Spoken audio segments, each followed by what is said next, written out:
Kita memang mula pukul 9:30. Saya minta doa dulu, lepas tu nanti saja boleh banyak kembali lagi.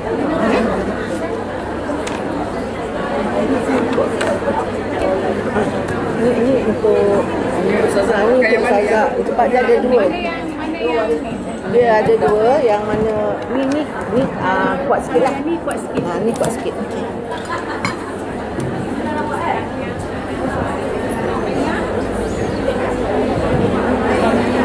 Terima kasih atas kehadiran penceramah kita Ustazah Haja Asma binti Harun. Terima kasih sampai ke masjid kami. Alhamdulillah.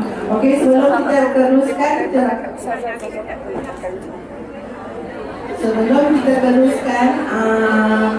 penceramah kita meneruskan ceramah, saya minta Haja Misya untuk membacakan doa sebelum majlis ilmu kita bermula. Silakan Ustazah.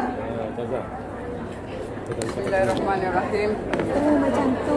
Alhamdulillah Nabi Mustafa sallallahu alaihi wasallam. Al-Fatihah. A'udzubillahi minasyaitonir rajim. Bismillahirrahmanirrahim. Alhamdulillahirabbil alamin. Arrahmanir rahim. Maliki yaumiddin. Iyyaka na'budu wa iyyaka nasta'in. Ihdinas siratal mustaqim. Siratal ladzina an'amta 'alaihim ghairil maghdubi 'alaihim waladdallin. Bismillahirrahmanirrahim. Alhamdulillahirabbil alamin wassalatu wassalamu ala sayyidina Muhammadin wa ala alihi washabbihi ajma'in. Allahumma inna nas'aluka dinana wa imanana wa anfusana wa amwalana wa ahlana wa auladana wa kulla shay'in a'taytana. Allahumma ta'amna wa iyyahu fi kanafika wa imanika wa jiwarika wa anazika min kulli syaitanir marid wa jabbarin anil az'ani wa zibawi wa syarri kulli syarrin innaka ala kulli syai'in qadir. Allahumma jannibna bil 'afiyati was salamah wa qina bit taqwa wal istiqamah. Anzilna min mujibatil nadamati fil hali wal mali innaka sami'ud du'a. Allahumma ighfir lana wa liwalidayna wa li ikhwanina wa li ahbabina wa liman ahbabana fika wa liman ahsana ilaina wa li jami'il mu'minina wa jami'il muslimin wal muslimat wal mu'minin wal mu'minat al-ahya'i minhum wa birahmatika ya arhamar rahimin. Ya Allah, ya Tuhan kami, berkatilah majlis pagi ini ya Allah. Mudahkanlah acara kami pada pagi ini ya Allah. Ya Allah, ya Tuhan kami, rahmatilah kami ya Allah. Ya Allah, jauhkan kami dari segala baru-Mu ya Allah. Ya Allah, mudahkan urusan kami, urusan di dunia dan akhirat. Rabbana la tuzigh qulubana ba'da idh hadaytana wa hab lana min ladunka rahmatan innaka antal wahhab. Rabbana atina fid dunya hasanah wa fil akhirati hasanah wa qina adzabannar. Sallallahu ala sayyidina Muhammadin wa ala alihi wasallam. Subhana rabbika rabbil izzati amma yasifun wa salamun ala mursalin walhamdulillahi rabbil alamin. Taqabbalallahu minkum. Okey, terima kasih Ustazah Misya atas soalnya. Dan sekarang kita akan menjemput penceramah kita Ustazah Haja Asma Harun untuk menyampaikan ceramah beliau. Dia punya jodoh ceramah itu ke yang ni? Hasnul tu ya? Yang ceramah tu? Ni, dia punya tu. Dengan ceramahnya amalan menuju husnul khotimah. Sebelum Ustazah mulakan, saya nak bagi sikit antun lah sebab orang Melaka kan. Suka makan lepas diet, masakan ibu bersama Seri Muka. Pahala kebaikan bermanfaat di akhirat, dapat membantu mengelakkan ke neraka. InsyaAllah. Kita Ustazah. Subhanallah.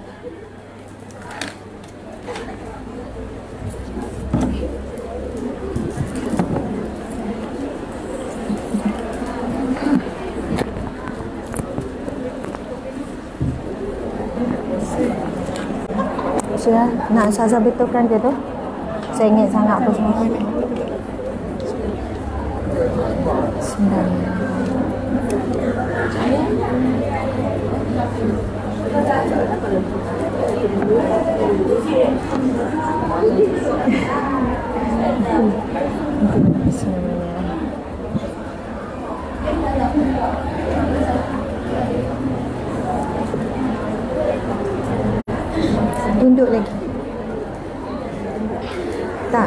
Okey dah tu.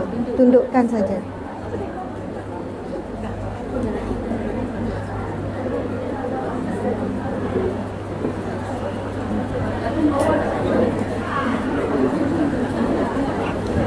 Ya.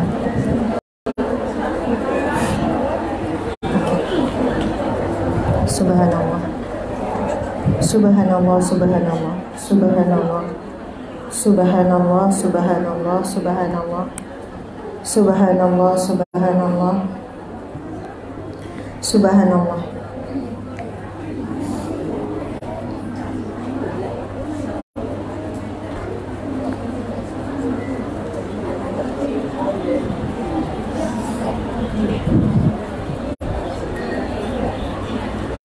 Subhanallah. Subhanallah. Sama-sama ya muslimat sekalian. Subhanallah walhamdulillah wa la ilaha illallah Allahu akbar. Subhanallah walhamdulillah wa la ilaha illallah Allahu akbar. Subhanallah walhamdulillah wa la ilaha illallah Allahu akbar. Subhanallah walhamdulillah wa la ilaha illallah Allahu akbar. Muslimat sekalian, kita membacakan satu zikir yang sangat hebat dan sangat agung. Sehingga kan Nabi SAW bersabda, Subhanallah walhamdulillah tamla'u ma bainal ardi was samawat. Zikir Subhanallah, Maha suci Allah, Alhamdulillah, segala puji bagi Allah, akan memenuhi pahalanya di antara langit dan bumi. Kita negeri Melaka pun kita tak habis jalan. Kampung kita pun tak semua tanah tu kita habis langkah dan pijak. Keluasan di antara bumi dan langit tidak terjangkau dengan fikiran manusia. Sebab langit tidak ada manusia boleh sampai. Awan kita boleh lalu awan. Tapi langit manusia tak boleh sampai. Langit pertama, kedua, ketiga sampai lapisan langit ketujuh, tempat tinggalnya para nabi dan para roh orang yang soleh. Maka manusia tidak akan mampu mencapai langit. Yang kita nampak semua galaksi, bumi, semualah Pluto ke apa yang kita belajar tu, semua di bawah langit. Dan hanya manusia yang pernah hidup sampai ke langit, Nabi Muhammad SAW ketika peristiwa Isra' dan Mi'raj. Manusia yang kedua ketika hidup iaitu Nabi Isa alaihissalam diangkat ke langit. Jadi tidak ada manusia yang lain boleh sampai ke langit dan tidak ada manusia yang boleh tahu jarak antara bumi dan langit. Namun bila kita baca zikir Subhanallah walhamdulillah, Nabi bersabda, tamla'u ma bainal ardi was samawat, akan memenuhi antara langit dan bumi. Tapi yang membezakan ibu-ibu muslimat sekalian adalah bagaimana cara kita mengucapkan zikir tersebut. Bila kita melagukan, ada dua. Satu, kita rasa syok, seronok, rasa damai. Tapi yang lebih penting adalah kita perlu rasa khusyuk dan khudu'. Khusyuk maksudnya kita menghayati, kita memahami, kita merasai bila sebut zikir tersebut. Khudu', kita rasa rendah diri. Bunyi gema sikit kan suara saya ni? Mengganggu tak? Okey ya, saya boleh teruskan ya. Saya dengar macam gema tu. Khudu', kita kena rasa menghina diri, merendah diri. Ibu-ibu sekalian, bila sebut Subhanallah, Maha suci Allah, apa maksudnya? Kita menyucikan Allah daripada segala sekutu. Bila sebut Maha suci Allah, Allah bersih dan suci daripada segala kekurangan. Allah lah yang maha sempurna dan kitalah serba kekurangan. Kitalah yang serba tak kena. Kitalah yang memerlukan Allah.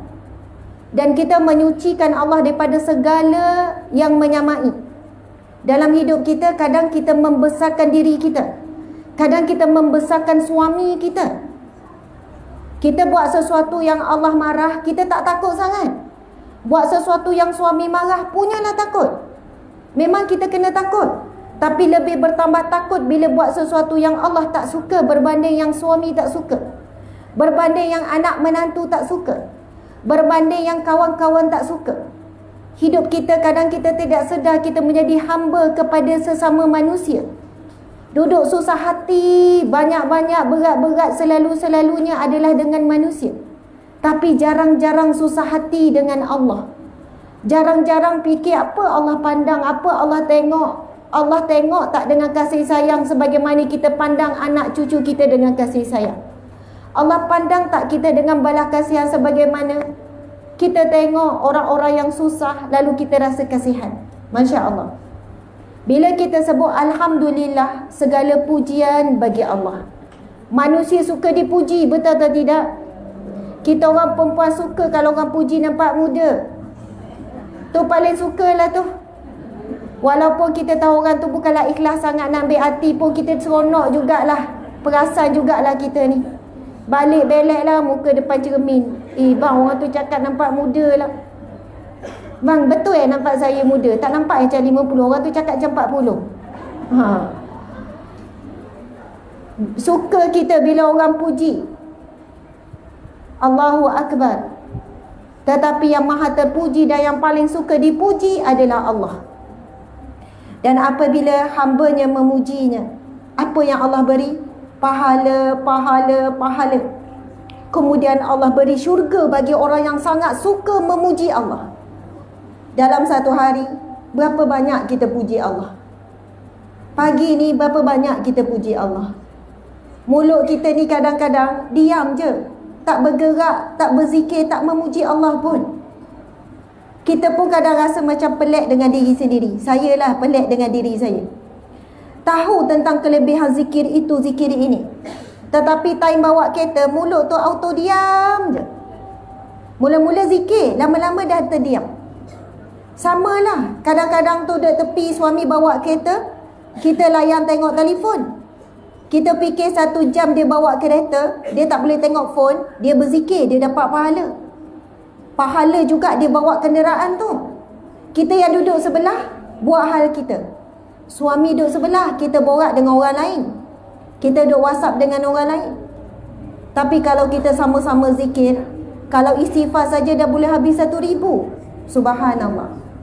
Tuan-puan, muslimin muslimat, ibu-ibu sekalian, saya belum bagi salam dan belum lagi mulakan majlis ilmu kita. Saya ajak muslimat sekalian untuk zikrullah dan menyebut zikir yang sangat hebat, iaitu Subhanallah, Alhamdulillah, Wala ilaha illallah, Wallahu Akbar. Dan ia disebut dalam hadis Nabi SAW tentang 4 zikir ini. Subhanallah, yang mana Nabi letakkan. Okey, ada pengumuman sikit ya. Okey, perhatian kepada kenderaan RT 5571. Okey, jangan tengok je siapa, kesian dia, malu ya.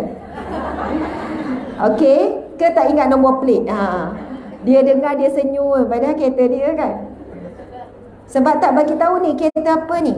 Kena alihkan kereta sebab menghalang laluan. Pertama, RT 5571, WWT 707, WD 114B. Macam banyaklah pula kan. Betul lah tu kan.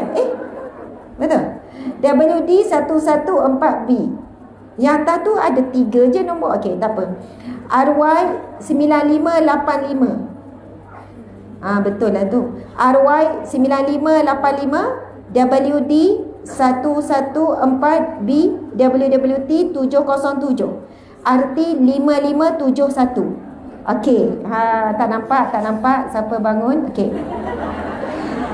Tuan-puan, muslimin muslimat, kita nak start balik zikir, tetapi saya nak ajak zikir dengan khusyuk. Kena faham maksud. Subhanallah, maha suci Allah, kita menyucikan Allah, dan Allah maha suci daripada segala kekurangan. Yang kedua, kita sebut, ni kan perlu ke ni mempengaruhi ini baru tak gema tapi kalau saya cakap dengan ni, dia macam agak jauh sikit. Sekejap, kita cuba. Subhanallah, subhanallah. Yang ni okey ya? Subhanallah, subhanallah. Okey. Okey, kita cuba. Subhanallah, subhanallah. Yang ni lagi sedap. Okey, saya buka yang ni ya. Saya jadi confused.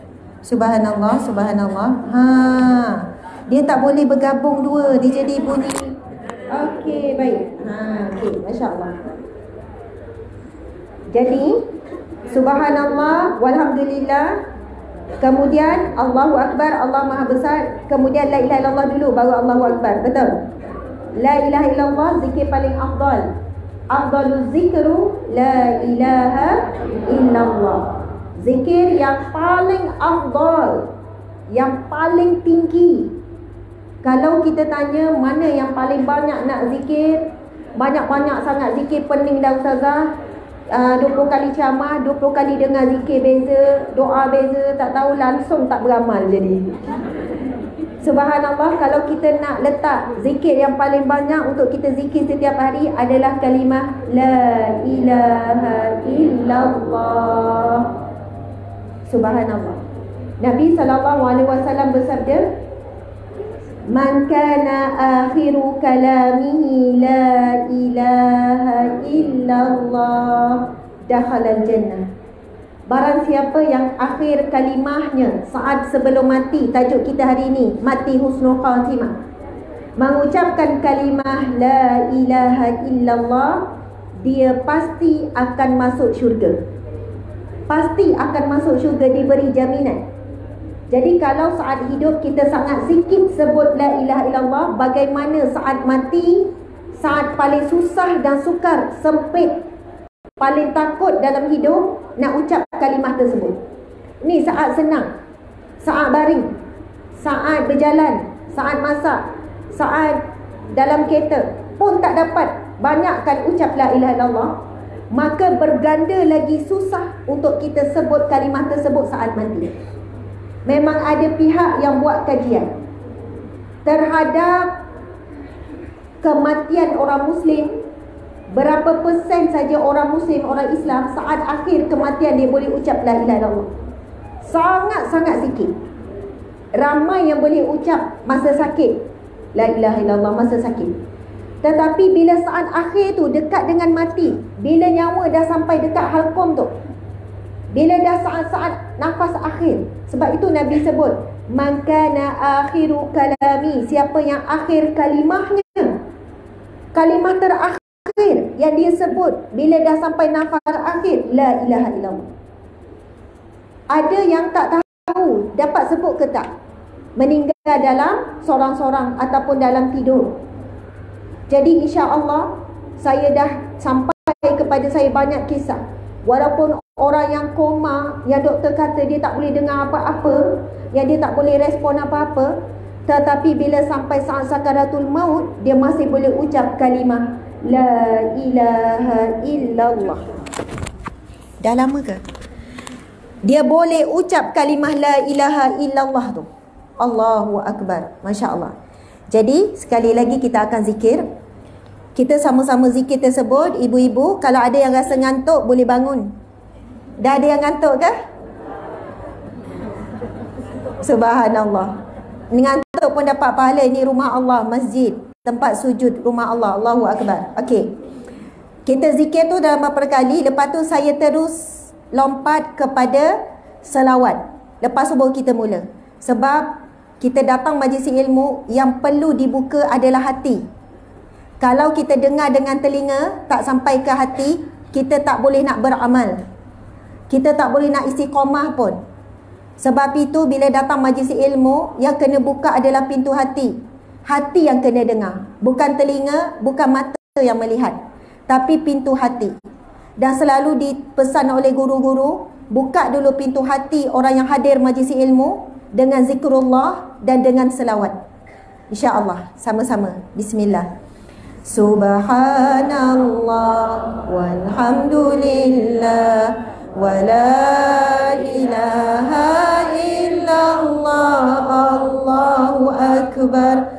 Subhanallah walhamdulillah wa la ilaha illallah, Allahu akbar. Subhanallah walhamdulillah wa la ilaha illallah, Allahu akbar. Subhanallah walhamdulillah wa la ilaha illallah, Allahu akbar. Subhanallah walhamdulillah wa la ilaha illallah, Allahu akbar. Subhanallah walhamdulillah wa la ilaha illallah, Allahu akbar. Sallallahu ala Muhammad, sallallahu alaihi wasallam, sallallahu ala Muhammad, sallallahu alaihi wasallam. Ya Nabi salam alaika, ya Rasul salam alaika, ya Habib salam alaika, salawatullah alaika.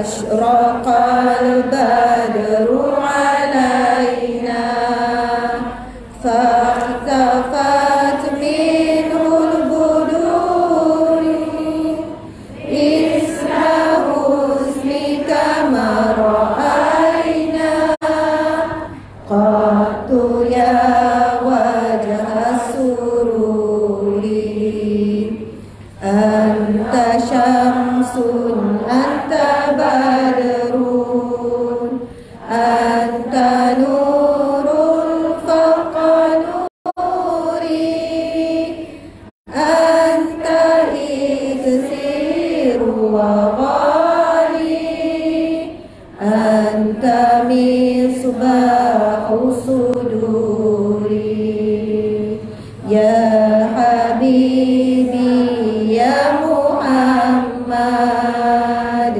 يا عروس الخفقين يا مؤيد يا ممجد يا إمام القبلتين صلى الله على محمد صلى الله عليه وسلم صلى الله على محمد صلى الله عليه وسلم. Allahumma salli wa sallim wa barik alaihi, sallu alaihi. Subhanallah, subhanallah walhamdulillah wa la ilaha illallah wallahu akbar. Allahumma salli ala sayyidina Muhammad wa ala ali sayyidina Muhammad. A'udzubillahi minasyaitonir rajim. Bismillahirrahmanirrahim. Assalamualaikum warahmatullahi wabarakatuh.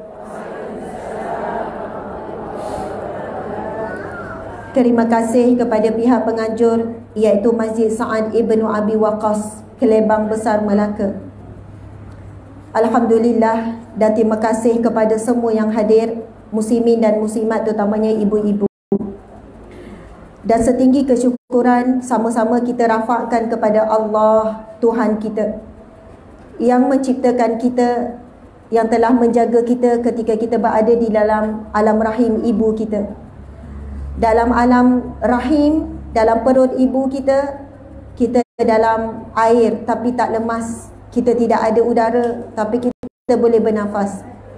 Kita tak ada cahaya dan gelap tetapi kita boleh hidup dengan tenang dan selamat.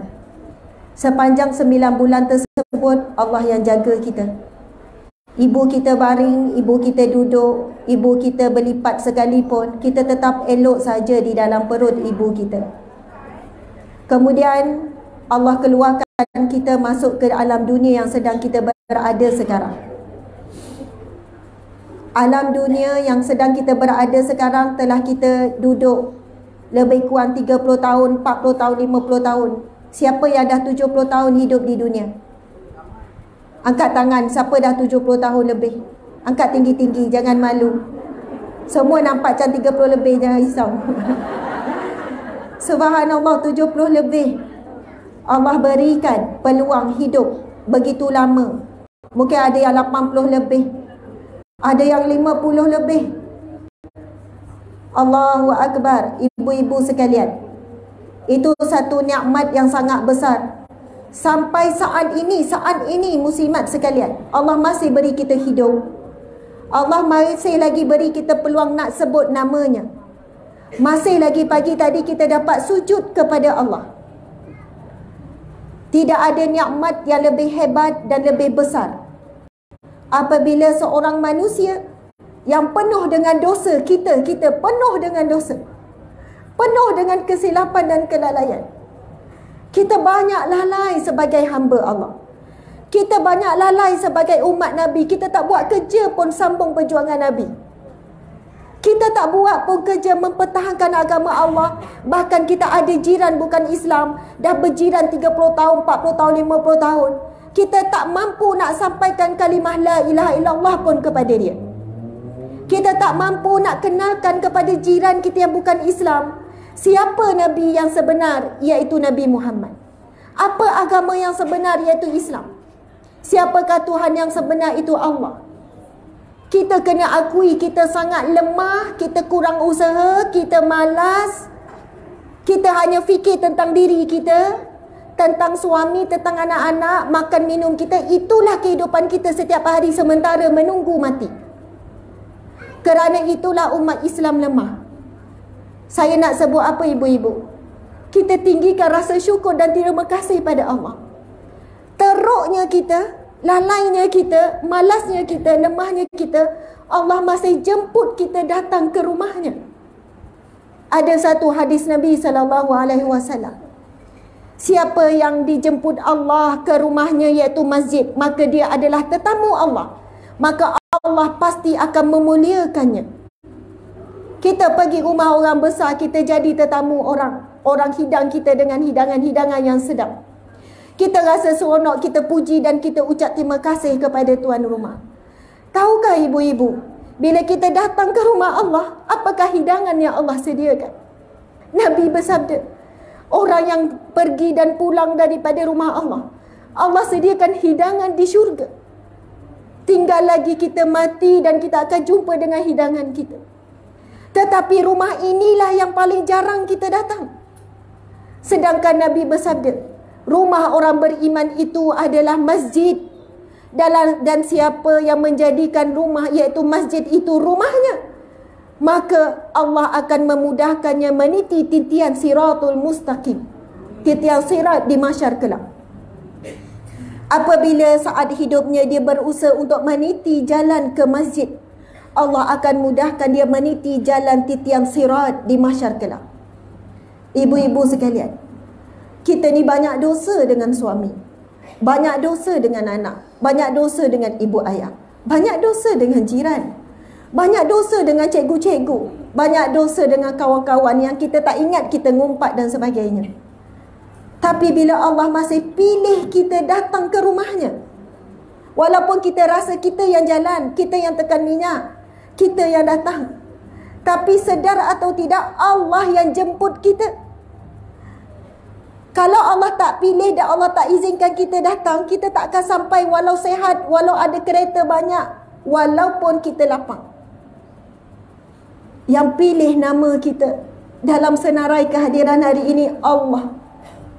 Yang memudahkan kita sampai Allah. Betapa Allah itu sayang sangat pada kita. Teruk sangat kita ni, potensi kita ni. Kita punya reputasi, kita punya tahap kita ni sebagai hamba Allah teruk. Tetapi Allah itu maha baik. Allah itu maha penyayang. Allah itu sangat-sangat pemurah. Allah sudi pilih kita, pilih saya, pilih ibu-ibu sekalian. Sama-samalah kita ucap Alhamdulillah. Terima kasih ya Allah. Allahu Akbar. Ibu-ibu muslimat sekalian. Sebab itu sama-sama kita betulkan niat kita. Sama-sama betulkan niat. Ya Allah, aku datang kerana-Mu ya Allah. Walaupun saya sebagai tarikat, Ustazah Asma ceramah, nak pergi jumpa, nak pergi tengok depan, nak ambil gambar. Semua niat itu bukan niat yang salah. Saya sebagai tarikan untuk datang, Alhamdulillah, saya syukur kalau saya menjadi asbab ibu-ibu datang. Tapi bila dah sampai, kita kena sedar kita berada di mana. Kita berada di rumah Tuhan kita, Pencipta kita. Tidak ada yang menyayangi kita melebihi Allah. Allah lah yang jaga kita daripada waktu pagi sampailah waktu kita tidur. Saat kita tidur, Allah lah yang jaga jantung kita, aliran darah kita, paru-paru kita terus mengepam walaupun kita tidur. Siapa yang jaga? Allah ya Hafiz. Siapa yang memberi kita kasih sayang selama ini adalah Allah. Allah ya Rahman ya Rahim ya Wadud, Maha Pengasih Penyayang yang Maha Cinta. Allah beri kita kasih sayang melalui suami, anak, menantu, kawan-kawan.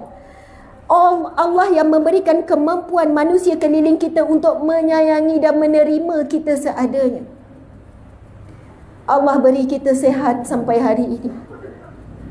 Allah beri kita rezeki. Allah berikan kita kekuatan. Allah ya Qawi, ya Aziz, ya Matin, yang Maha Teguh, yang Maha Kuat. Allah ya Alim, yang memiliki ilmu, beri kita pengetahuan. Allah berikan kita segala-galanya yang kita perlu dan yang kita mahu. Dialah Allah yang maha terpuji dan yang sangat suka dipuji. Maka subhanallah, marilah kita betulkan niat. Ya Allah, aku datang pada hari ini di rumah-Mu ya Allah, kerana mengharapkan redha-Mu, mengharapkan kasih sayang-Mu dan pandangan-Mu. Masya Allah. Dan manusia yang paling sayang kita, muslimat sekalian, siapakah yang paling sayang kita? Nabi Muhammad sallallahu alaihi wasallam. Boleh tak sebut dengan saya, manusia yang paling sayang diriku adalah Nabi Muhammad sallallahu alaihi wasallam. Ibu-ibu sekalian, kita sayang diri kita, betul tak? Kita sayang anak, sayang suami, sayang orang-orang yang kita sayang.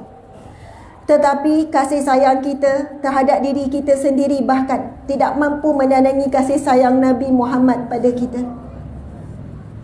Sebab itu Allah berfirman, laqad ja'akum rasulun min anfusikum. Telah datang kepada kamu seorang rasul daripada kalangan kamu sendiri. Laqad ja'akum rasulun min anfusikum azizun 'alaihi ma 'anittum harisun 'alaikum bil mu'minina raufur rahim. Allah berfirman, telah datang kepada kamu seorang rasul daripada kalangan kamu sendiri, yang mana terasa berat olehnya dengan apa yang menimpa kamu, dan dia sangat sayang dan dia sangat memahami apa yang dirasai oleh orang-orang Muslim dan orang-orang mukmin. Sebab itu Nabi SAW bersabda, sesungguhnya aku dengan kamu wahai umatku seperti seseorang ataupun seorang lelaki yang menjaga unggunan api daripada kalkatu. Lalu aku berusaha supaya engkau tidak menghampiri api tersebut sedaya upaya Nabi. Tetapi sangat ramai di kalangan kamu, wahai umatku, tetap menuju kepada api tersebut. Nabi bagi tahu, Nabi berusaha keras untuk menyelamatkan umatnya daripada api neraka Allah. Muslimat, agak-agak kita ni selamat tak daripada api neraka Allah ni? Yakin ke kita selamat daripada dibakar oleh api neraka, dicampak dan diheret ke neraka? Yakin ke kita, muslimat sekalian? Yakin ke anak-anak kita semua selamat? Yakin ke cucu kita selamat? Yakin ke semua berkumpul dalam syurga? Yakin ke bila masuk syurga semua ada? Bayangkan nama anak-anak kita, bayangkan anak-anak kita. Cukup kita berusaha tarik mereka untuk ke syurga Allah. Allahu Akbar. Yakin ke kita selamat dalam kubur? Yakin ke dalam kubur kita tak dihimpit dan tak diasap? Persoalan-persoalan begini bukan selalu kita fikir, ibu-ibu. Bukan selalu kita rasa. Keluar daripada masjid ni kita dah lupa, ibu-ibu. Kembali kepada kehidupan, ke dalam rumah kita mula leka semula. Jadi mudah-mudahan apa yang kita akan kongsikan sebentar nanti tentang kematian, tentang amalan-amalan, kita mohon dengan Allah supaya ia melekat dalam hati. Kita minta dengan Allah supaya kita mampu beramal dengan ilmu yang kita bakal belajar, insya-Allah. Allahu Akbar. Subhanallah, saya sebenarnya nak ucap terima kasih kepada orang yang berusaha di sebalik program hari ini. Mudah-mudahan Allah ganjarkan pahala yang setimpal. Dan kepada semua yang hadir pun sama, Masya Allah. Kepada MC Puan Kamisa, kepada pengerusi Masjid Tuan Haji Rafa'i bin Abdullah, kemudian pembaca doa Ustazah Hajah Misiyah binti Haji Anwar, kemudian ada Datin Seri Utama Datuk Wira Hajah Munira binti Muhammad Yusof, isi kepada Ketua Menteri Melaka. Benar ke ada? Subhanallah, Allahu Akbar, Masya Allah. Tak sangka saya isi kepada Ketua Menteri Melaka hadir ni, Masya Allah.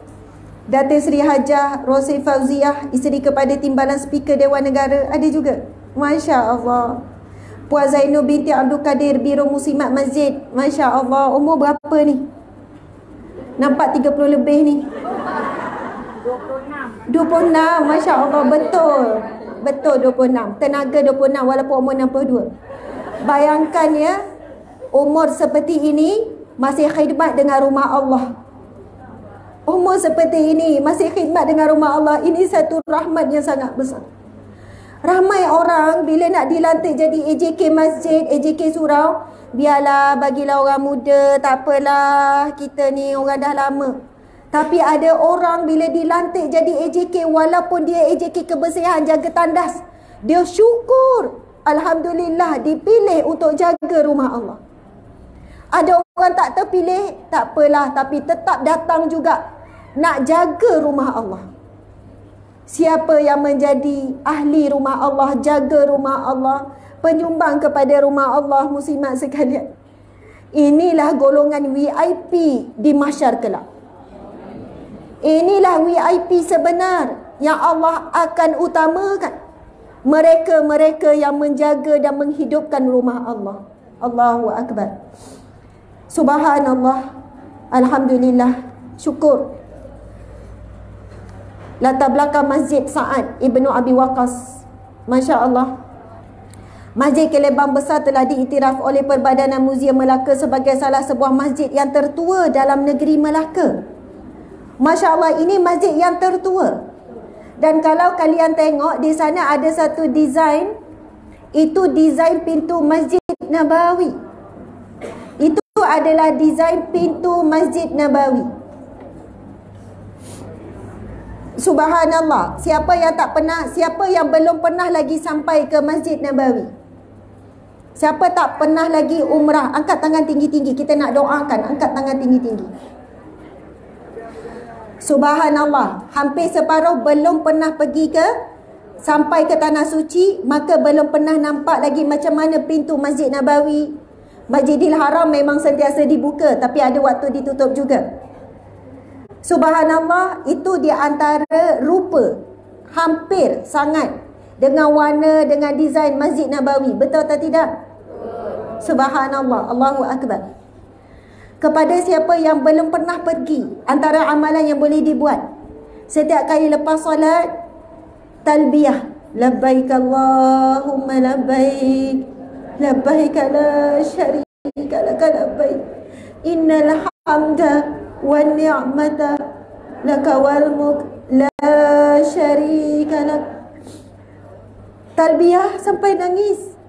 Muslimat sekalian, saya dah jumpa ramai orang yang buat amalan ni. Saya dapat amalan ni pun daripada orang yang setiap tahun dia pergi umrah tanpa keluar duit 1 sen pun.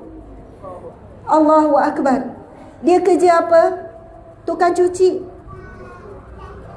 Dia kerja buat air untuk bos-bos dekat syarikat, dekat pejabat. Dia ibu tunggal, orang susah, ada motor je. Rumah dia jauh. Saya kenal dia. Saya tahu daripada pejabat ke rumah tu lebih kurang setengah jam. Dan lalu jalan yang bahaya, lori-lori. Dia kata, Ustazah, setiap kali lori lalu saya akan tuyung hayat. Bekas suami tak bertanggungjawab. Anak 4 atau 5 orang. Satu hari saya tengok dia hantar anak dia ke asrama. Daripada Seremban ke Kuala Pilah. Naik motor, anak bawa beg besar. Seorang wanita. Bukan orang senang. Tapi setiap tahun pergi umrah. Ustazah, yang tahun depan tawakal datang pun dah ada yang nak sponsor. Subhanallah, rezeki dia. Saya kata, akak, macam mana akak boleh rezeki macam ni? Dia kata, Ustazah, memang jadi amalan akak. Lepas solat, akak talbiyah. Akak bayangkan, akak berada di depan Kaabah. Akak menyahut seruan Allah. Tak tahu daripada mana Allah datangkan insan-insan yang bukan kenal sangat pun akak. Tapi seolah-olahnya orang berebut nak hantar dia pergi umrah. Bukan orang senang. Tapi Allah pandang dia. Allah yang jemput dia. Allah yang berkehendakkan dia untuk sampai di tanah suci. Allah yang berkehendakkan dia untuk berada di Kaabah di hadapan Allah. Kita yang ada duit, kita bayar, kita yang usaha. Ya benar, itu dengan izin Allah dan jemputan Allah juga. Tapi sudah tentu berbeza dengan orang yang memang tak ada duit. Tetapi Allah yang berkehendakkan dia, lalu Allah sampaikan dia juga ke sana. Jadi Masya Allah, boleh jadi kenapa kita belum sampai? Kita tidak cukup kuat berkehendakkan untuk sampai. Kita memang nak, tapi belum betul-betul usaha. Dan jangan letakkan usaha untuk pergi ke tanah suci bersandarkan pada duit. Ramai orang sampai dengan bekalan doa dan bekalan kehendak yang sangat kuat. Menangis bila nampak Kaabah dan sebagainya. Masya Allah, Allahu Akbar. Muslimin, muslimat sekalian, saya rasa syukur kerana hari ini, saat ini saya berada di sebuah rumah Allah yang dikatakan tertua di Melaka. Dan kita tahu Melaka adalah di antara tempat sejarah yang mana tempat terawal sampainya agama Islam di Nusantara ni, di Melayu Nusantara. Ada bukti-bukti batu bersurat dan sebagainya bahawasanya inilah tanah antara yang pertama sampainya pedagang-pedagang Arab yang menyampaikan agama Allah. Ibu-ibu sekalian, saya tak tahu tadi semua dah niat iktikaf belum?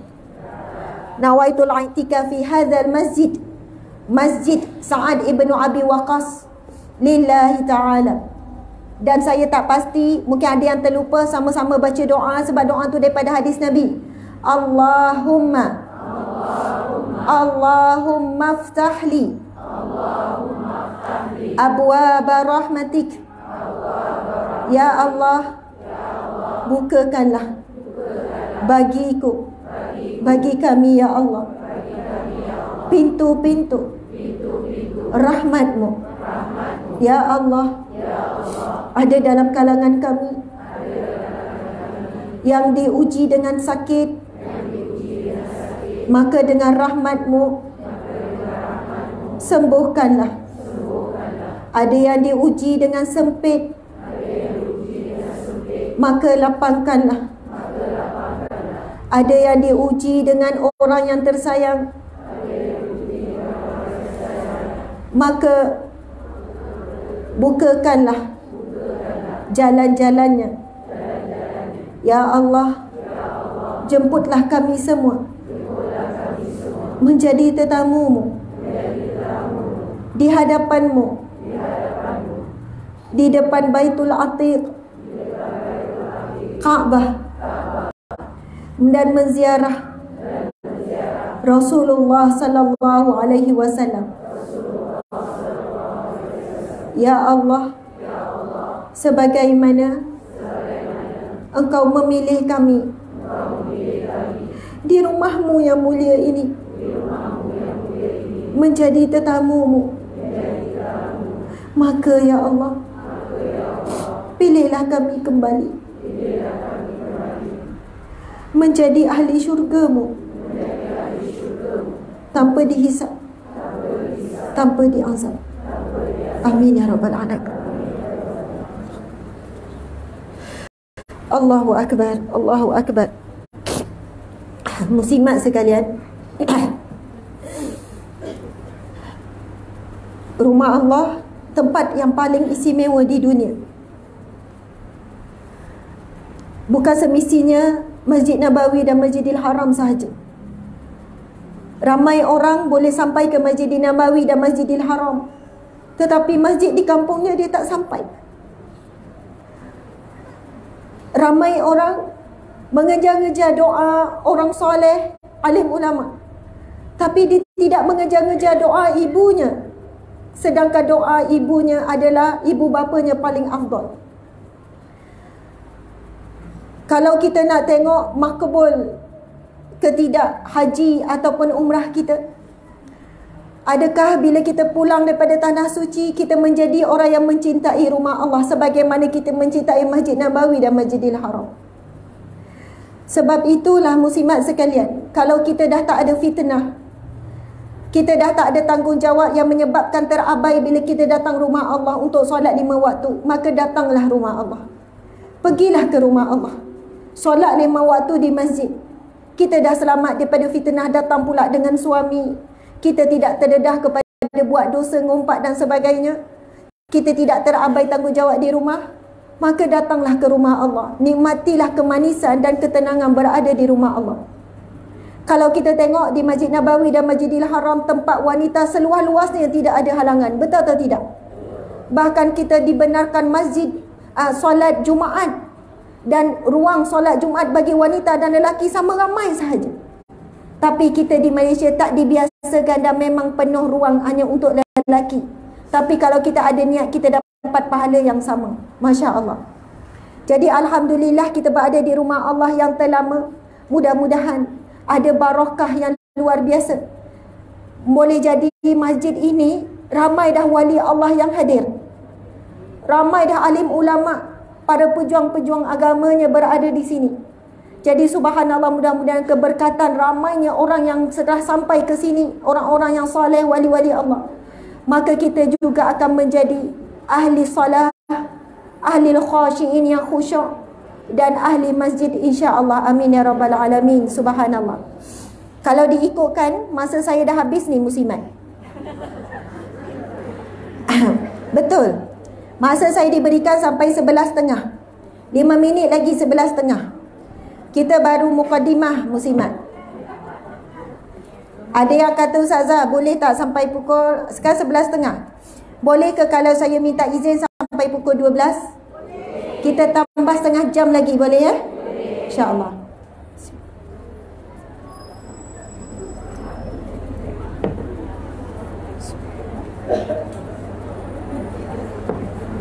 Allahu Akbar, Allahu Akbar. Okey, betulkan tempat duduk. Angkat tangan semua. Okey, buka tutup, buka tutup. Okey, letak atas orang depan kalau sampai. Kalau sampai, mana yang sampai? Urut sikit orang depan, urut sikit orang depan. Mana yang kita boleh sampai? Urut sikit. Urut sikit bahu dia. Okey, leher dia. Okey. Subhanallah. Baik, ke kanan, ke kanan, ke kanan, tangan ke kanan. Urut orang sebelah kanan. Okey, ke kiri pula, ke kiri pula. Urut orang sebelah kiri. Okey, sekarang tangan tu urut bahu sendiri. Okey, tekan, tekan. Okey, leher sikit, pusing-pusing sikit. Masya Allah. Allahu Akbar. Okey, sekarang tangan kita buat macam tumbuk angin. Kan tumbuk. Tumbuk angin. Macam tu. Jangan tumbuk dengan orang depan ya. Tumbuk angin. Tumbuk tu bukan macam ni, bukan macam ni. Biar dia rasa apa? Regang. Macam tu. Biar rasa. Okey? Subhanallah. Okey, buat macam ni pula. Okey. Biar regang tu. Bahagian dada, pembuluh darah tu ada bahagian dada. Buat sampai belakang. Ada yang buat sampai belakang, Subhanallah, Allah Akbar. Okey, letak tangan atas bahu. Okey, pusing ke depan, pusing depan dulu. Pusing habis. Jangan malas pusing habis. Okey, pusing belakang pula, pusing belakang. Okey, pusing belakang. Ada bunyi-bunyi tak? Ketak-ketak? Ada. Okey, last. Terakhir pegang balik bahu kita. Sambil zikir, Ya Salam. Ya Salam, Ya Salam, Ya Salam, Ya Salam.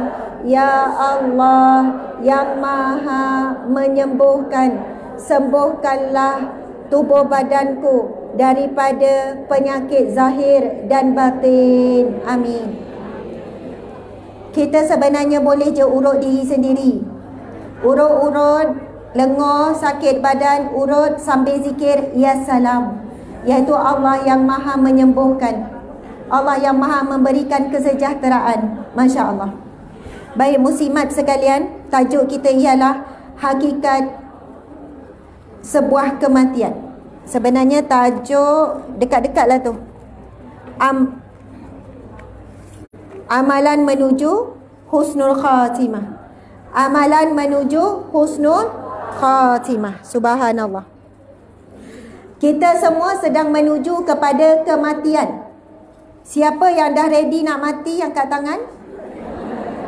Masya Allah, ada yang dah serius, ada yang angkat tangan. Sekali lagi saya tanya, siapa yang dah ready dah nak menghadapi kematian, angkat tangan. Masya Allah. Ini luar biasa. Sangat luar biasa. Biasanya kalau ada yang angkat pun seorang dua, ini ramai. Lebih kurang dalam 10 orang. Saya rasa kena tukar penceramah. Yang dah ready tu kena datang ceramah. Dan kalau saya tanya ataupun kita tanya, apa yang dah dibuat untuk persiapan hadapi kematian, saya percaya orang yang angkat tangan tu dia boleh jawab. Dia mesti boleh jawab. Sebab bila kita tanya siapa yang dah bersiap sedia untuk menghadapi kematian lalu dia angkat tangan, maksudnya dia dah buat persiapan. Contoh kalau kita tanya anak-anak nak exam, Allahu Akbar, ceritanya kan, saya terlupa hari ni anak saya yang darjah 5 tu periksa hari ni. Periksa akhir tahun kan. Yang lucunya, tuan badan pun lupa. Tuan badan pun tak ingat. Satu rumah tak ingat. Elok malam tadi dia duduk main sampai tidur lah main. Main dengan dia, suka main dengan adik. Ni yang lelaki ni, yang lelaki. Darjah 4 ke darjah 5 lah? Boleh lupa pula. Darjah 5. Anak saya tu darjah 5. Masya Allah. Dia ni, dia walaupun lelaki, dia paling suka layan adik-adik perempuan. Ada 2 adik, Fatimah dengan Raihanah. Raihanah umur 5 tahun, Fatimah masuk 3 tahun. 3 tahun. Kalau pergi keluar jalan-jalan pun dia lah yang suka main. Dia main sampai adik dia tidur. Lepas tu dia yang angkat adik dia tu masuk dalam bilik saya. Adik dia tak akan ucap thank you, terima kasih. Adik dia pun sayang dia. Eloklah dia main sampai tidur. Bangun pagi tadi, dia tanya soalan, kena bawa buku tak? Dia baru ingat dia ada peksa. Dah lah cuti sekolah tak baca kan? Tak study. Saya kata, ya Allah Imran, dah tersebut nama. Dia selalu pesan, Umi jangan sebut nama dia lagi dalam ceramah. Sebab nanti esok ada kawan dia akan cakap, Umi awak sebut nama awak lagi.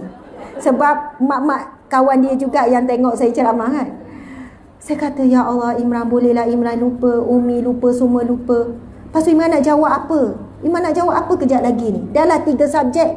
Hadis pula tu, hafal tak hadis? Tak hafal. Nak jawab apa nanti?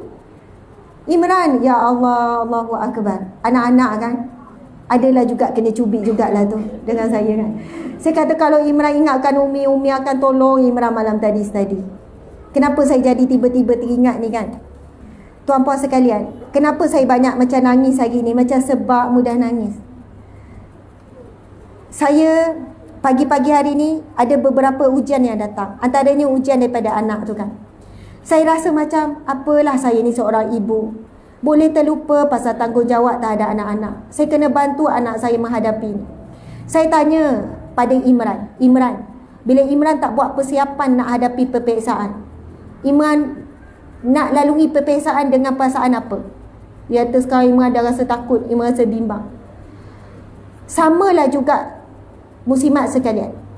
Bila kita nak menghadapi kematian yang pasti tapi tak buat persiapan, kita sentiasa hidup dalam ketakutan. Hidup dalam ketakutan. Semua orang takut mati, betul atau tidak? Kalau kita jumpa orang kata, saya tak takut langsung, saya dah ready, bahkan saya tak sabar, tiap malam saya harap saya mati, rupanya hidup lagi hari ni. Kalau jumpa orang macam ni, ini bukan orang yang normal, bukan orang yang sehat. Sebab dalam setiap hati manusia mesti ada rasa takut nak menghadapi kematian. Tapi yang membezakan buat persiapan atau tidak. Orang yang nak hadapi peksa exam semua takut. Tapi beza, buat persiapan takut dia lain, tak buat persiapan takut dia lain. Berdebar juga walaupun buat persiapan. Jadi paling beruntung orang menghadapi kematian adalah orang yang buat persiapan walaupun takut, tapi dia tahu dia perlu buat apa. Jadi masa kita ni tinggal lebih 20 minit, kita terus fokus kepada apakah amalan untuk mendapatkan husnul khatimah. Saya nak bacakan hadis yang pertama. Nabi SAW bersabda, hadis yang sahih. Okey, saya baca, muslimat ikut, boleh ya? Bismillahirrahmanirrahim. Qala an-nabi sallallahu alaihi wasallam, Iza aradallahu bi'abdin khairan ista'malahu faqila kaifa yasta'miluhu ya Rasulullah qala yuwaffiquhu li'amalin salihin qabla al-maut. Sadaqa Rasulullah sallallahu alaihi wasallam. Maksudnya Nabi sallallahu alaihi wasallam bersabda, apabila Allah menginginkan bagi seseorang hamba itu kebaikan, Allah jadikan dia beramal. Lalu sahabat bertanya, bagaimana dia dijadikan beramal? Apakah maksud dijadikan beramal? Lalu Rasulullah SAW menjawab, dia diberikan taufik baginya untuk lakukan amal soleh sebelum kematian. Okey, saya ulang lagi sekali ibu-ibu sekalian. Apa yang Nabi sampaikan adalah, Nabi kata apabila Allah hendakkan kebaikan bagi seseorang, Allah jadikan dia beramal. Lalu sahabat bertanya, apakah maksud? Dan bagaimana Allah jadikan dia beramal? Lalu Nabi menjelaskan, dia diberikan taufik baginya untuk melakukan amal soleh sebelum kematiannya. Itulah orang yang Allah berikan dia kebaikan dalam hidup. Tuan-puan, ibu-ibu muslimat sekalian, kalau kita tengok hidup kita sekarang, mungkin semuanya dalam keadaan yang baik. Makan cukup, solat cukup, puasa cukup, sedekah pun buat, sekian-sekian. Tetapi penentu kita yang sebenar adalah saat-saat akhir dekat dengan kematian. Sebab itulah kita tidak boleh senang hati dan senang duduk dengan keadaan kita sekarang. Macam mana kita nak dapat Allah berikan kita istiqamah sampai saat mati dalam keadaan kebaikan? Di situlah adanya doa. Dua doa yang saya nak kongsikan dengan muslimat sekalian, dan saya tahu muslimat dah hafal doa ni. Doa yang pertama, kerana apa muslimat sekalian? Di sana ada hadis Nabi yang lain. Nabi bersabda, sesungguhnya ada seseorang yang hidupnya hidup dengan amalan ahli syurga, sehingga kan dikatakan dia dengan syurga sejengkal sahaja. Maksudnya dalam sepanjang hidup dia memang dia orang baik, orang soleh. Bahkan sampai orang kata dia ni confirm syurga. Seolahnya Nabi kata, ini hadis yang sahih, ada si fulan yang hidupnya hidup dengan amalan ahli syurga, sehingga kan syurga dengannya dikatakan sejengkal sahaja. Lalu di penghujung hidupnya dia beramal dengan amalan ahli neraka, lalu dia mati sebagai ahli neraka. Na'udzubillahi min zalik. Nabi menyambung lagi, ada si fulan yang hidupnya hidup dengan amalan ahli neraka dan dikatakan neraka dengannya sejengkal saja. Seolahnya jahatnya dia, banyaknya maksiat dia lakukan, sampai manusia cakap dia ni kalau mati confirm neraka. Tetapi bila di penghujung hidupnya dia beramal dengan amalan ahli syurga, lalu dia mati sebagai ahli syurga. Sebab itu jangan tertipu daya dan rasa selesa dengan apa yang sedang kita lalui sekarang.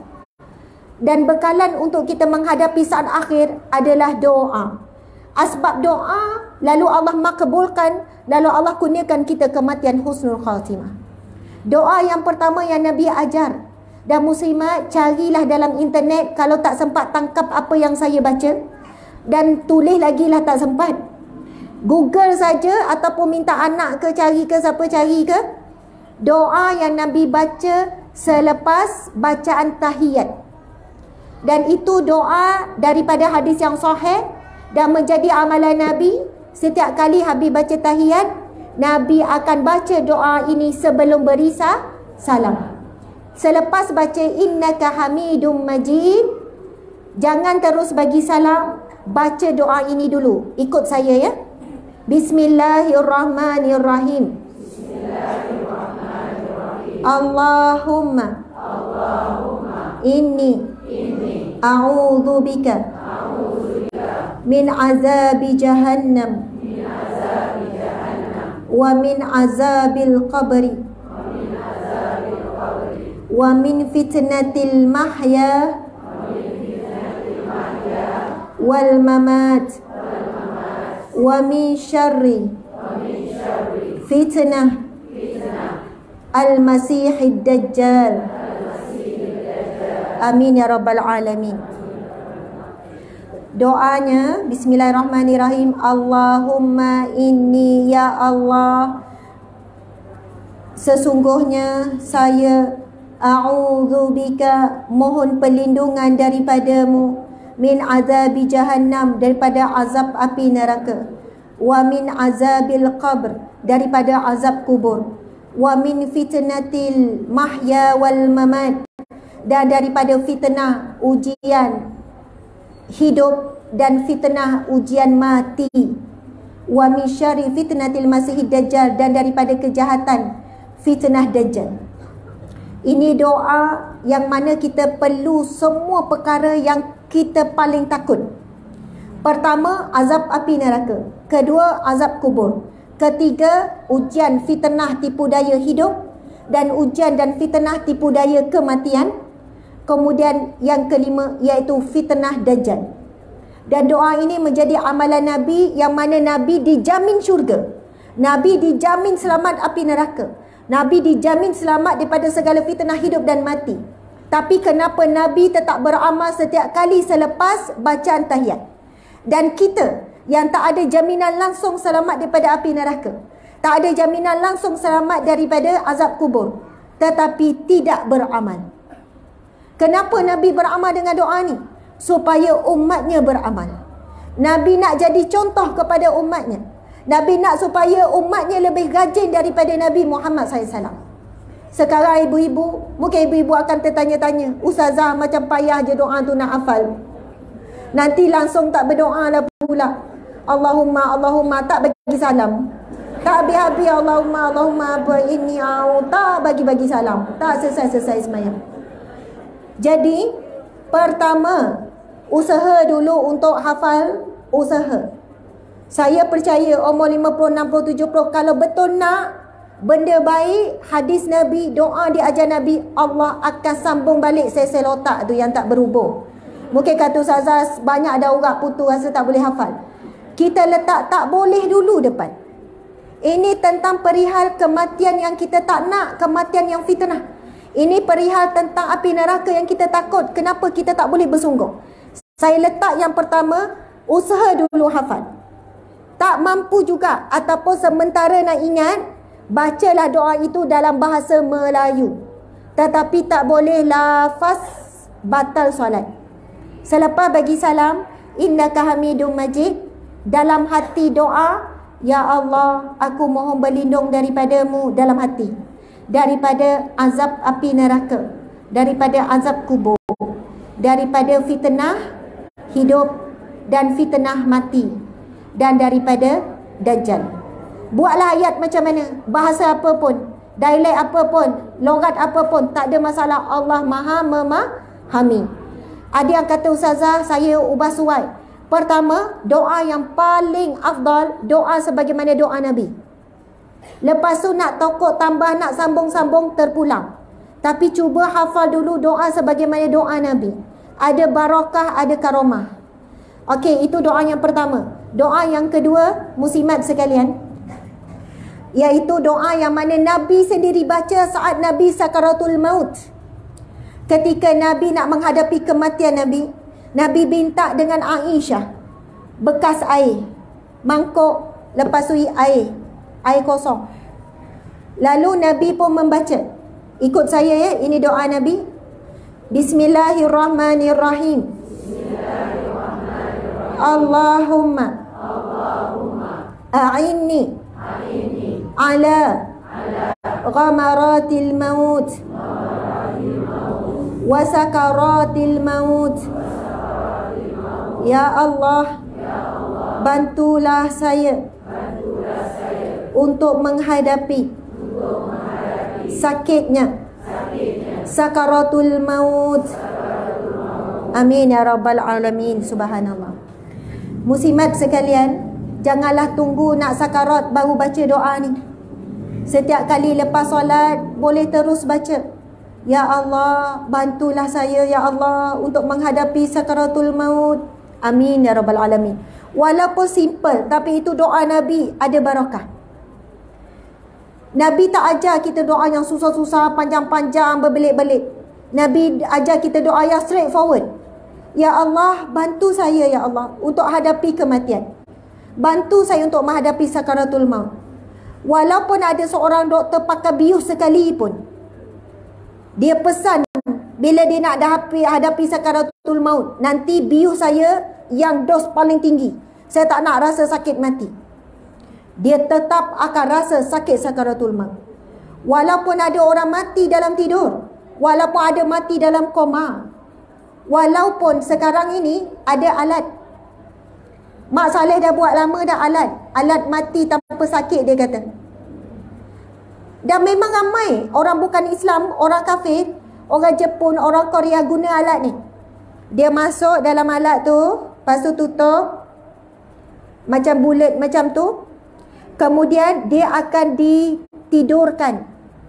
Dia akan ditidurkan tak sedar sampailah dikurangkan kadar oksigen, sampailah dia mati, dan dilihat macam tak menggelupur, macam tak ada apa-apa pun, macam relax, tenang je. Lepas tu dibuat keputusan dia dah pun mati. Sekarang ini manusia mula apa? Dia mula rancang tarikh mati. Kalau sekarang manusia dah lama dah rancang tarikh lahir. Ramai orang, dulu orang bukan Islam ramai buat, orang Islam pun sekarang ramai dah buat. Dia boleh pilih dah tarikh nak lahirkan anak. Contoh, dalam tempoh 38 minggu ke atas, doktor tanya, ada tarikh ke nak pilih? Nak doktor. So, pergi ke hospital, induce. Ataupun pergi hospital, belah. Nak tarikh cantik, nak tarikh sekian-sekian. Jadi boleh pilih tarikh nak lahirkan anak. Kalau Mak Saleh dah lama buat, orang Islam pun ramai dah buat sekarang. Kalau disebabkan keperluan, memang tak ada masalah. Okey. Kemudian sekarang manusia mula pilih tarikh dia nak mati. Dan bila dia rasa semua dah okey, semua dah settle, dia pun dah tak nak fikir, dah susah hati, dia pilih bagaimana dia nak mati, di mana dia mati. Allahu Akbar. Na'udzubillahi min zalim. Walaupun nampak dia kata zero sakit dan dia mati dalam keadaan tak sedar, tetapi dia tetap menghadapi sakitnya sakaratul maut. Nabi sendiri menghadapi. Walaupun kita nampak ada kematian yang orang kata dia mati senyum Ustazah, dan dia ucap la ilaha illallah, macam tak sakit langsung, dia tetap akan merasai sakit sakaratul maut. Tidak ada manusia yang terlepas daripada menghadapi sakit sakaratul maut. Bahkan Nabi sendiri pun mengatakan betapa sakitnya sakaratul maut dihadapi Nabi SAW. Jadi itu dua doa. Antara doa yang masyhur semua dah hafal, Allahumma takhtim lana bi husnil khatimah wa la takhtim lana bi su'il khatimah. Jadi tigalah doa tu, cubalah setiap hari amalkan. Siapa yang beramal dengan doa ini, maka insya-Allah dia tergolong di kalangan yang disebut dalam hadis Nabi ni. Nabi sebut apa? Apabila Allah menginginkan bagi seseorang kebaikan, Allah jadikan dia beramal. Kemudian baginda ditanya, bagaimana dia dijadikan beramal? Diberikan taufik baginya untuk melakukan amal soleh sebelum kematian. Muslimat sekalian, apa maksud taufik? Kita selalu doa dengan Allah, ya Allah berikanlah kepadaku taufik dan hidayahmu. Taufik dan hidayahmu. Hidayah petunjuk. Taufik adalah kemampuan untuk mengikuti petunjuk Allah. Itu maksud umum. Petunjuk. Ramai orang diberi petunjuk, tapi tak diberikan kemampuan untuk mengikut petunjuk Allah. Ramai orang yang tahu ada majlis ilmu hari ini, tapi tak semua mampu untuk sampai ke majlis ilmu ini. Betul atau tidak?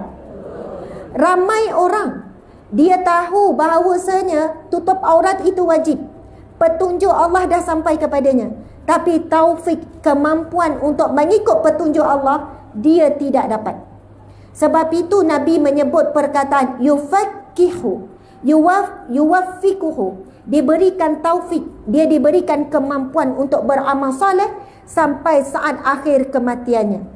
Jadi insya-Allah dengan 3 doa yang kita amalkan tadi, bacalah pagi dan petang ke, nak baca sebelum tidur ke, nak baca setiap kali lepas solat. Dan doa satu tadi tu Nabi baca sebelum bagi salam. Muslimat sekalian, ada 2 waktu paling mujarab dan afdal doa. Waktu sujud, ya bukan sujud akhir saja, semua sujud ya, semua sujud afdal. Nabi kata dalam hadis kudusi, Allah berfirman, saat ataupun keadaan yang paling dekat antaraku dengan hamba-Ku adalah saat sujud. Kita sujud lama, sujud akhir saja kan? Sebab kalaulah setiap sujud bila berimam, nanti kita jadi berpisah pula dengan imam. Jadi kita ambil sujud last, okeylah tu. Tapi kalau solat sorang-sorang, terutamanya solat sunat, muslimat, jangan lepaskan peluang untuk berlama sikit sujud setiap kali sujud. Kalau saya sendiri, bukan saya nak kata saya buat, ada waktunya saya buat. Saya buat macam mana? Bila kita solat 2 rakaat, kita ada 4 sujud, betul tak? Sujud pertama, bacalah doa Rabbana atina fid dunya hasanah wa fil akhirati hasanah wa qina azabannar. Itu doa yang paling banyak Nabi baca. Itu sahabat Nabi sebut, tidak ada doa yang lebih banyak yang aku lihat Nabi baca setiap hari melainkan doa Rabbana atina fid dunya hasanah wa fil akhirati hasanah wa qina azabannar. Okey ke tu? Ada apa ya? Bismillahirrahmanirrahim. Bismillahirrahmanirrahim. Benar sikit. Tak apa dek, tak payah ni. Saya ingat tu.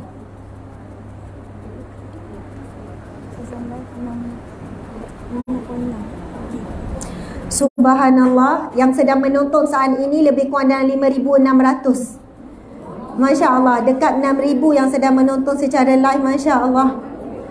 Allahu Akbar, Alhamdulillah. Moga pahala mengalir kepada semua yang hadir dan mengalir juga kepada yang menganjurkan majlis ini.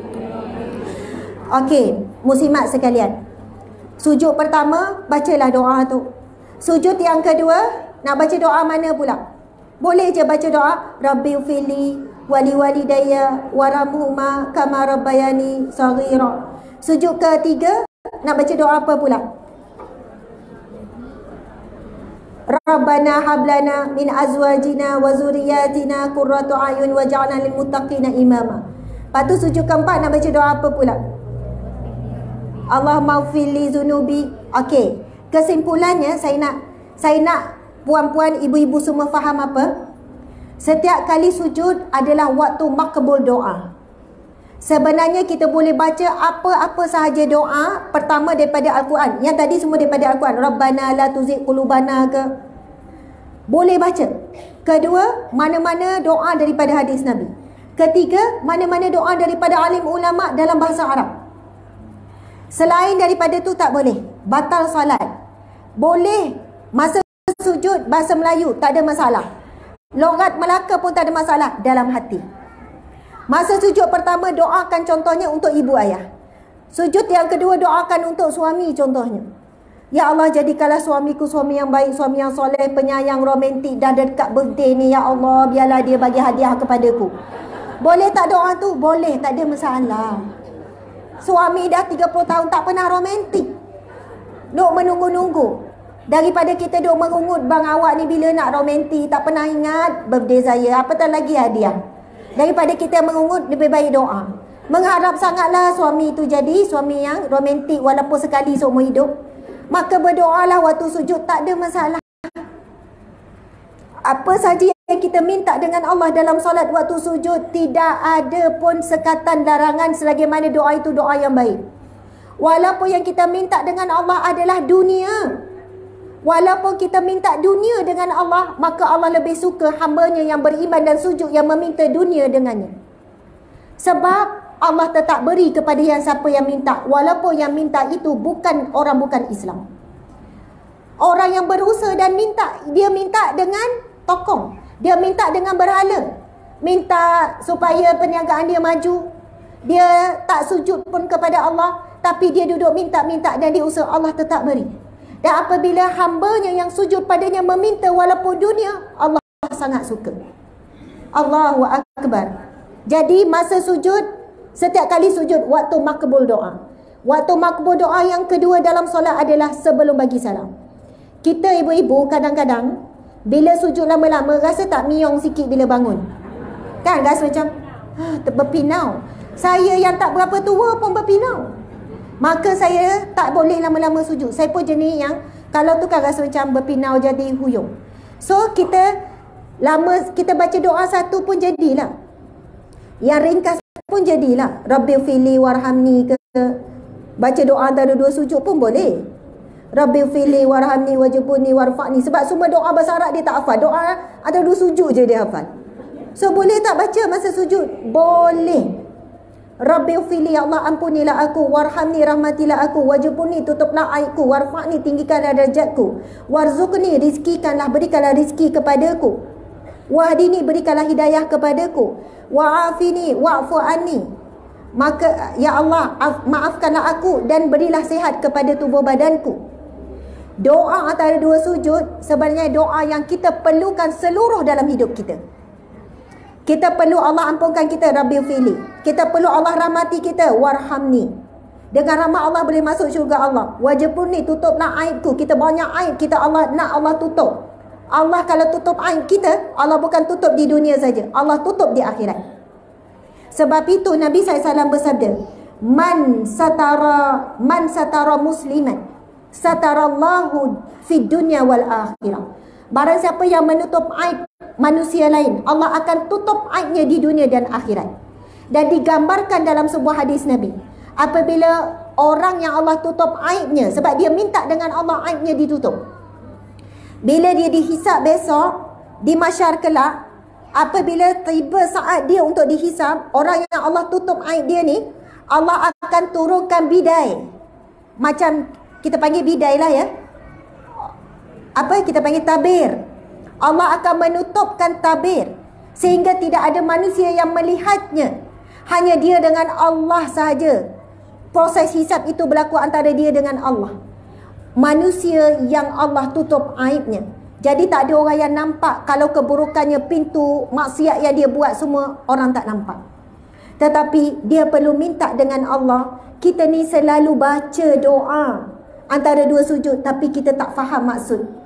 Padahal maksudnya sangat hebat. Rabbighfirli, ya Allah ampunilah aku. Warhamni, rahmatilah aku. Wajburni, tutuplah aibku. Warfa'ni, tinggikanlah darjatku. Warzuqni, berikanlah aku rezeki ya Allah. Lagi? Warzuqni. Wahdini, berikanlah hidayah kepadaku. Wa'afini, berikanlah afiat, kesihatan, kesejahteraan. Wa'fu anni, dan maafkanlah aku. Sebab itu orang yang faham duduk antara dua sujud ni, dia masa baca tengah semayang tu, dia tak ingat lain dah. Kita masa semayang, lipas jauh lagi dah nampak kan? Dah datang dah lipas ni, ya Allah, janganlah terbang lipas ni. Masa semayang, benda yang tak patut nampak semua nampak. Nampak rambut bergulung. Rambut siapa bergulung? Buat-buat tanya pula. Padahal kat rumah dia je ada rambut yang panjang sikit kan. Yang kotor yang itu semua sarang labah-labah pun boleh jadi nampak tengah semayang. Tapi kalau kita faham maksud ibu-ibu, masa duduk antara dua sujud tu, masa sebut Rabbighfirli, warhamni, wajburni, warfa'ni, kita jadi duduk tu boleh lama dan kita akan sebut satu demi satu demi satu. Boleh ke Ustazah? Satu-satu lambat-lambat? Boleh. Rabbighfirli. Ulang lagi. Boleh ke ulang? Boleh. Rabbighfirli. Rabbighfirli. Sebab apa ulang? Sebab tak datang maksud. Faham tak? Tak datang maksud. Rabbighfirli. Rabbighfirli. Okey, dah datang maksud. Okey. Warhamni. Wajburni. Wajburni. Warfa'ni. Saya nak tanya, batal ke semayang kalau kita ulang? Tak batal. Itu adalah doa dan bacaan. Muslimat, kalau kita tahu sifat solat Nabi, ini daripada hadis yang sahih, ada seorang sahabat Nabi, dia solat di belakang Nabi, tapi bukan solat fardu, solat sunat, solat malam. Dia cerita pada satu malam, aku solat di belakang Nabi, solat malam. Lalu Nabi mula membaca surah Al-Fatihah. Kemudian Nabi mula membaca surah Al-Baqarah. Lalu aku menjangkakan Nabi akan berhenti bila selesai baca surah Al-Baqarah. Al-Baqarah panjang ke pendek? 2 juzuk setengah nak masuk 3